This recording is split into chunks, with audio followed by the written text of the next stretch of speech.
사랑하는 성도님들, 오늘 월요일입니다. 귀한 한 주간 살아갈 때 복되고 또 믿음으로 승리하시는 한 주간 되시길 축복합니다. 한 가지 광고는 오늘 어제 박부전 이사님이 소천을 하셨는데 오늘 내일 장례 일정이 진행됩니다.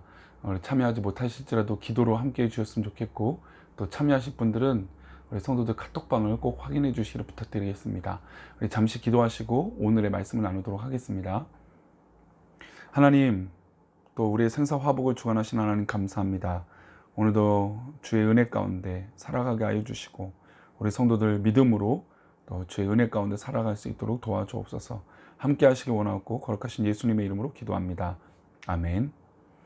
오늘의 말씀은 이사야 17장 1절의 말씀입니다. 제목은 악을 가까이 하지 말라라고 하는 제목으로 나누고자 합니다. 이사야 17장 1절입니다. 다메섹에 관한 경고라. 보라, 다메섹이 장차 성읍을 이루지 못하고 무너진 무더기가 될 것이라. 우리 어른들이 자녀들에게 가장 많이 하는 얘기는 좋은 친구가 되어지고 좋은 친구를 사귀어라 라고 하는 말씀을 많이 합니다. 세상은 혼자 사는 것이 아니기 때문에 친구를 사귀고 또 함께 하려고 하는 공동체가 늘 있기 마련입니다. 그런데 함께하는 사람들의 어떤 분위기나 살아가는 방법들이 온전치 못하고 또 불손하다면 그 영향력을 당연히 받을 수밖에 없겠죠. 물론 가장 중요한 건 자신 스스로일 것입니다. 그러나 자신도 가장 중요한 문제이겠지만 주변의 분위기도 온전치 못하다면 그 분위기에 실수와 문제를 일으킬 수 있을 것입니다. 그래서 좋은 친구가 되어지고 또 나쁜 사람이 되지 않는 것은 참으로 중요한 문제입니다. 결국 나쁜 사람은 악한 영향력을 주변에 끼치고 서로를 불행하게 만들게 될 것입니다. 그리스도인들은 특히 좋은 친구가 되어져야 되겠죠. 우리 사랑하는 성도님들은 좋은 사람이 되시고 좋은 친구가 되시기를 축복합니다. 오늘 우리가 읽은 하나님의 말씀은 하나님의 백성이 악한 사람들과 가까이 지낸 결과로 일어나는 비극적인 심판을 기록하고 있습니다. 하나님께서는 이사야 선지자를 통해서 아람과 북이스라엘의 심판을 말씀하십니다. 아람과 북이스라엘은 서로 동맹을 맺었습니다. 그 당시 세계 패권을 가졌던 아수르를 대항하기 위해서 이 북이스라엘과 아람이 동맹을 맺게 되는데, 이 동맹을 맺고 나서 어떤 행동을 하게 되냐면 남유다의 아하스 왕에게 같이 동맹하자라고 제안을 합니다. 그런데 이 아하스 왕, 남유다 왕이 이 동맹의 제안을 거절합니다. 가장 중요한 이유는 북이스라엘이 아람이라고 하는 이방 민족과 동맹을 했기 때문이죠. 하나님이 이것을 원치 않으셨습니다. 하지만 북이스라엘과 아람이 남유다가 동맹을 맺지 않으니까 이것을 빌미로 남쪽에 공격을 하게 됩니다. 그러니 하나님께서 보시되 더 화가 나셨던 것이죠. 아람의 이 도시 성읍은 다메섹입니다. 그 이후에 요나서에서 보면 니느웨로 가야 되는 이 요나가 어디로 도망가려고 합니까? 다메섹으로 가죠. 그런 관계성으로 본다면 북이스라엘의 어떤 이 민족성은 이 아람이라고 하는 나라와 친밀한 관계성이 있는 것을 보게 됩니다. 그런데 이 아람이라고 손을 잡은 이것을 하나님께서 기뻐하시지 않았다라는 것이죠. 그래서 하나님은 이 아람과 손잡은 북이스라엘, 그래서 빌미로 유다를 침공한 이 북이스라엘을 기뻐하지 않으셨습니다. 그래서 이 유다를 말고 북이스라엘과 아람에 대해서 심판하시겠다라고 하는 내용이 오늘 바로 이사야 17장 내용인데요. 우리 1절과 2절의 말씀을 먼저 보겠습니다. 1절입니다. 다메섹에 관한 경고라. 보라, 다메섹이 장차 성읍을 이루지 못하고 무너진 무더기가 될 것이다. 무너진 무더기가 된다라고 말씀하고 있습니다. 다메섹이 성읍을 이루지 못하는 그런 안타까움. 근데 2절엔 또 이런 말이 있어요. 아로엘의 성읍들이 버림을 당하려니 양 무리를 치는 곳이 되어 양이 때 놀라게 할 자가 없을 것이며, 아로엘의 성읍들은 이 아람의 가장 남쪽의 도시들입니다. 근데 이 남쪽의 도시들에 사람들이 없어서 양이 놀랄 일이 없게 된다는 것입니다. 근데 도시를 생각해 보시죠. 성읍들은 누가 많아야 됩니까? 사람들이 많아야 됩니다. 그래야 도시가 발전하고 성읍이 발전하게 되는 것이죠.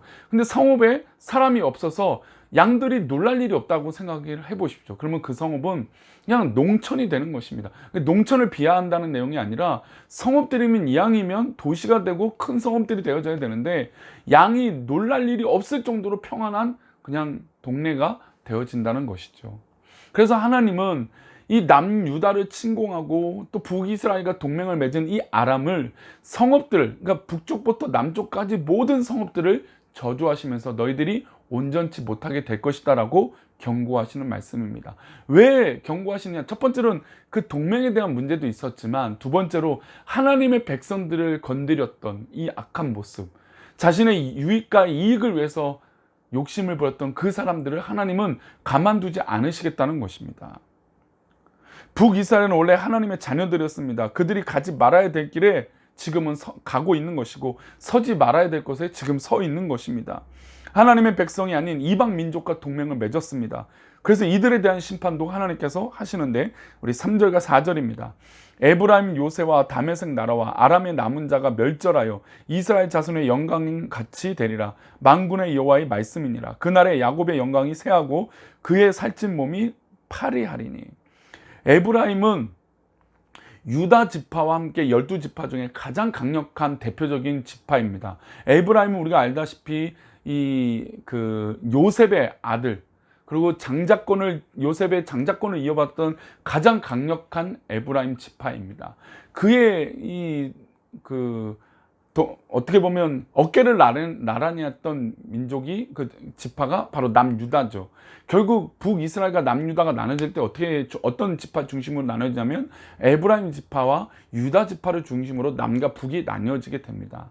그래서 북이스라엘 지파의 대표적인 지파는 과연 어디냐? 바로 에브라임이죠. 그래서 성경을 읽다 보면 북이스라엘을 말하다가 갑자기 에브라임 지파라고 말하는 경우들이 있습니다.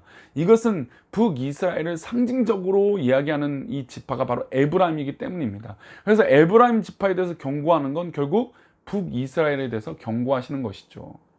그리고 남유다는 그냥 유다라고 하는 이름이 같이 포함되어 있기 때문에 그 유다라고 하는 이름은 뭐 크게 우리가 해석할 때 어려움이 없을 것입니다. 어쨌든 지금 하나님께서는 에브라임 지파를 경고하세요. 그리고 이 북이스라엘 에브라임 지파를 멸망시키시겠다라고 경고하셨습니다. 얼마나 하나님 입장에서는 마음이 아플까요? 요셉을 생각했을 때, 아니 요셉의 아버지 야곱을 생각했을 때, 아니 그 이상의 민족의 아버지들 이삭과 아브라함을 생각했을 때, 또 하나님께서 선택하셨던 이 귀한 민족, 얼마 전까지만 해도 단일 민족이었던 다윗과 솔로몬의 영광이 가득했던 이 민족이 결국 둘로 나뉘어져서 남북으로 에브라임과 유다로 하나님 백성이 이렇게 어렵게 지내고 있다는 것입니다. 게다가 지금 하나님을 의지하는 것이 아니라 권력을, 또 자기에게 도움을 줄 수 있는 인간적인 힘을 의지해서 지금 분란을, 또 나눠짐을 그렇게 조장하고 있는 것이죠. 악한 길을 선택하고 가고 있는 것입니다. 하나님께서 이 악한 세상을 가만히 두실 이유가 없는 것이죠.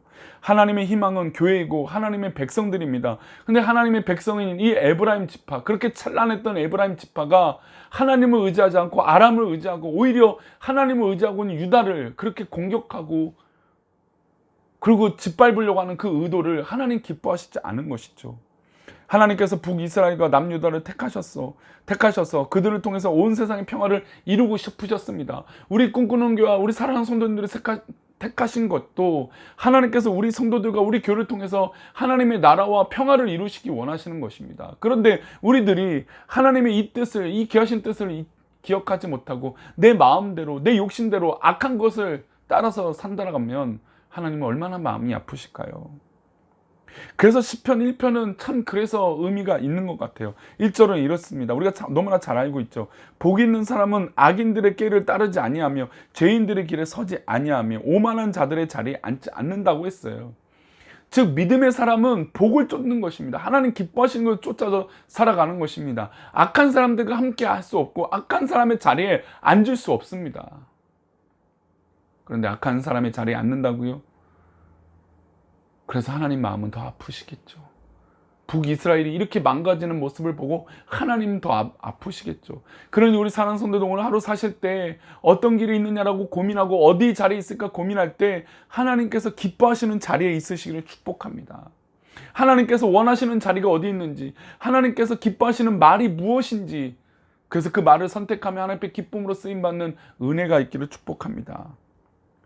북이스라엘의 악행에 이런 악한 모습에도 불구하고 하나님은 이들에게 긍휼을 베푸세요. 참 하나님의 사랑이죠. 그래서 6절은 이어서 이렇게 얘기합니다. 그러나 그러니까 하나님의 마음은 북이스라엘이 제약의 자리에 있으면 이렇게 심판하겠다. 그러나 그럼 즉 하나님께서 기뻐하는 자리로 돌아오면 이라는 의미겠죠. 그래서 이렇게 말합니다. 그 안에 주울 것이 나무리니 감람나무 흔들 때 가장 높은 가지 꼭다기에 과일 2-3개가 남은 같겠고 무성한 나무의 가장 먼 가지에 4-5개가 남은 같으리라. 이스라엘 하나님 여호와의 말씀이니라. 이 악한 것을 선택하고 있는 그 사이에 하나님의 것을 선택하고 하나님을 위해서 기도하고 구별되는 백성들이 있다라는 것입니다. 아무리 세상이 악하고 또 악한 길을 걸어가고 있을 때 그 중에 우리가 하나님 기뻐하시는 그 길은 바로 이렇게 남아있고 구별된 사람들이 되어져야 됩니다. 이 구별된 사람들은 과연 어떤 의미입니까? 하나님의 뜻을 쫓는 사람들이라는 것이죠. 악한 길을 떠나 하나님 기뻐하시는 복의 자리에 있는 백성들, 그 사람들을 하나님 기뻐하시고 남겨두시고 기다리신다는 것입니다. 하나님은 이 남긴 자를 허락해 주시고 이 구루터기가 되고 남은 자들이 되어 훗날 크게 쓰시겠다라고 약속하시는 것이죠. 사랑하는 성도님들, 지금은 우리의 시작은 미약하고 오늘 하루가 우리가 미약해 보일지라도 하나님의 뜻을 구하고 하나님 뜻 가운데 있다면 하나님께서 결국 우리를 사용하여 주시고 크게 인도하여 주실 줄 믿습니다. 우리가 이 믿음 갖고 한번 살아가 봅시다. 그래서 하나님 기뻐하시는 일들이 우리 사랑하는 성도들 가운데 있기를 간절히 축복합니다. 오늘도 악한 길에 서 있는 것이 아니라 하나님 기뻐하시는 것을 선택하고 쫓아가는 우리 귀한 사랑하는 성도님 되시기를 축복합니다. 기도하겠습니다. 하나님 감사합니다. 오늘 하루도 우리가 살아갈 때 믿음 안에서 복음을 가지고 주의 뜻을 구하며 살아갈 수 있는 믿음이 우리 가운데 있게 하여 주옵소서. 우리 사랑하는 성도들 가운데 믿음 잃지 않게 해주시고 하나님께서 기뻐하시고 원하시는 놀라운 일들이 이루어지게 하나님 도와 주옵소서. 하나님께서 우리 사랑하는 성도들 지켜주시고 인도하여 주시며 오늘 말씀처럼 악의 자리에 있지 않기를 축복하고 거룩하신 예수 그리스도 이름으로 기도하옵나이다. 아멘.